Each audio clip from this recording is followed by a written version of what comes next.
Using humor in B2B lead generation outreach. Why humor is suddenly a lead gen advantage. Most B2B outreach blends together because it's written in the same safe corporate voice. Prospects are drowning in quick question subject lines, polished value props, and generic follow-ups that feel interchangeable. When everything sounds the same, buyers default to ignoring it.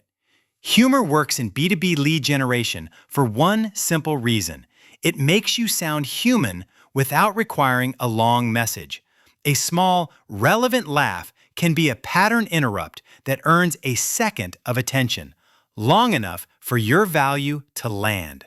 That matters because email is still where B2B teams live.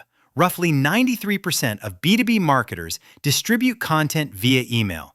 Yet average B2B email open rates sit near 15%, which means most messages never get a real read. At SalesHive, we treat humor like any other lever in an outbound system. It has to support targeting, personalization, and a clear CTA.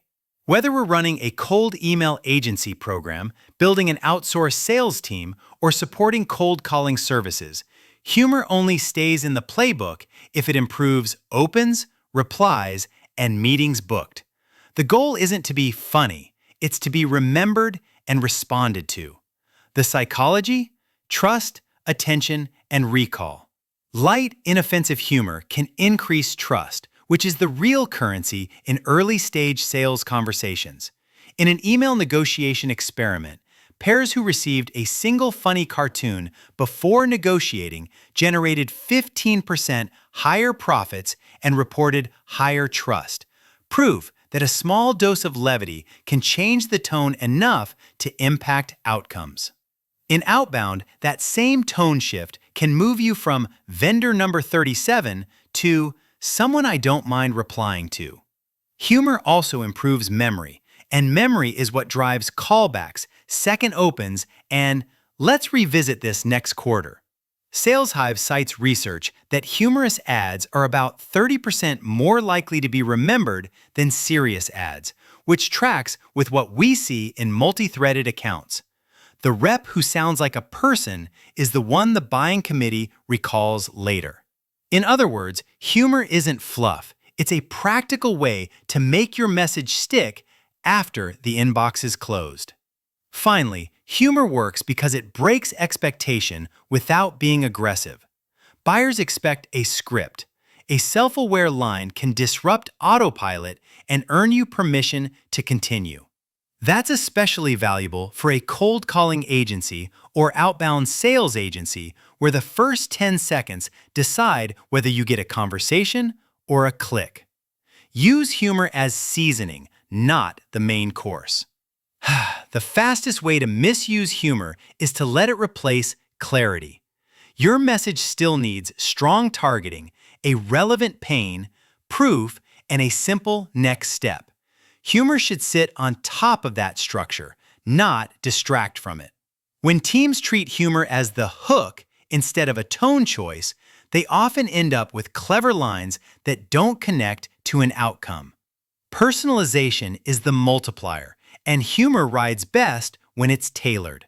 A 2025 Belkin study found B2B emails with personalized subject lines averaged a 46% open rate versus 35% without personalization, and replies more than doubled from 3% to 7%. If your subject line is personal and your first sentence proves you understand their world, a light joke becomes a trust signal instead of a gamble. Think of humor as a small release valve in 3 places: the subject line, the first line, and the PS or closing. Keep it short, keep it relevant, and keep it optional for the reader. If removing the joke makes the email stronger, it wasn't the right joke. Channel execution: email, calls, and social without the cringe. Cold email is the safest channel to start with because you can write thoughtfully and measure cleanly. We recommend one playful twist in the subject or opener, then immediate value. What problem you solve, who you solve it for, and what you're asking for. This approach matters because average cold email reply rates hover around 8.5%, while top-tier, highly personalized campaigns can reach 20% plus. Humor is one lever that can help you climb, but only when the fundamentals are tight. Cold calls are higher risk because tone is live and context is unknown, but they can be high reward when the humor is humble and permission-based. For B2B cold calling services, a self-aware opener that acknowledges the interruption often lowers defenses more than any clever pitch.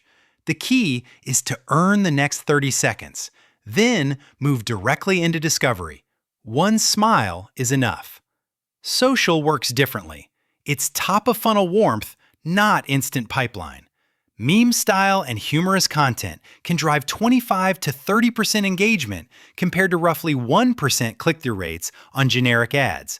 But engagement only matters if it creates recognition that helps your next email or call. Use humor on LinkedIn to be seen, then bridge to a clear, professional meeting ask in your outreach. Humor doesn't close deals, it opens doors. Then, your relevance, proof, and clarity do the real work. Safe humor frameworks your SDRs can actually repeat. The most reliable outreach humor isn't edgy, it's familiar, self-deprecating humor. I'll keep this short so you can get back to real work. Observational humor about shared pain, CRM chaos, forecasting, internal approvals, and light wordplay that matches the prospect's world are consistently the safest options. These frameworks feel professional because the buyer is the hero and the joke is about the situation, not the person. A practical rule: if the humor doesn't translate into a clear business point within one sentence, cut it.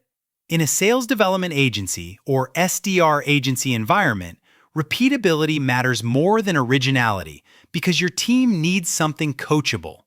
We've found the best lines are simple enough to deliver naturally on a call and specific enough to feel personalized in email.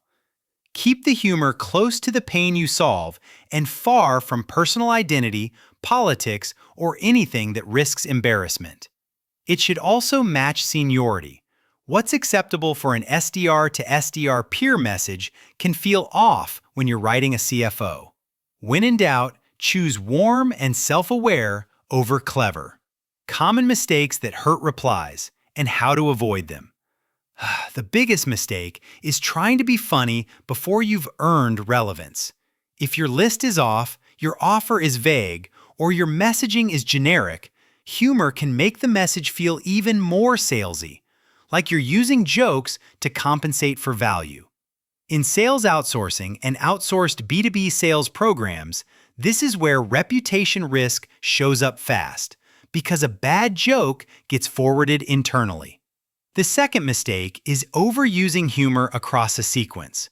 If every touch tries to be a punchline, you train prospects to expect entertainment instead of business outcomes, and you dilute the seriousness of your ask.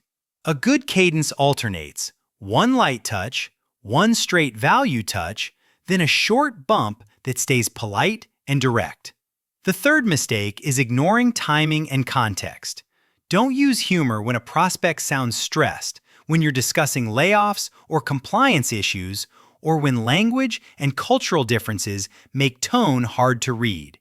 Professional restraint is part of being a trustworthy B2B sales agency. Sometimes the best humor strategy is skipping humor entirely. Make humor measurable. Benchmarks, A/B test, and coaching. If you can't measure it, you can't scale it. Humor should be tested like any other variable. One humorous subject line versus a straightforward control. One humorous opener versus a plain opener. One humorous bump versus a neutral bump. Email remains an unusually high ROI channel. Recent analyses estimate $36 to $42 back for every $1 spent, and 59% of B2B marketers call email their most effective revenue channel. So even small gains are worth pursuing with discipline. Use clear success criteria tied to pipeline, not vanity metrics. Opens and clicks are early signals, but positive reply rate and meetings booked are the score. This is especially important for teams running pay-per-appointment lead generation, where you need humor to translate into booked conversations, not just laughs. Operationally, the secret is coaching, not copying. Train reps to deliver lines naturally, to pause after a self-aware opener, and to return to discovery immediately. Whether you hire SDRs internally or work with an outsourced sales team, the winning approach is the same. Document what works, review calls and replies, and keep only the humor that reliably creates meetings. What to do next? Build a modern, human outbound system. Start small and protect your brand. Choose one persona, one sequence, and one place to add humor, usually the subject line or the first sentence, and run a clean A/B test for a full cycle. If the humorous version doesn't lift positive replies and meetings, drop it.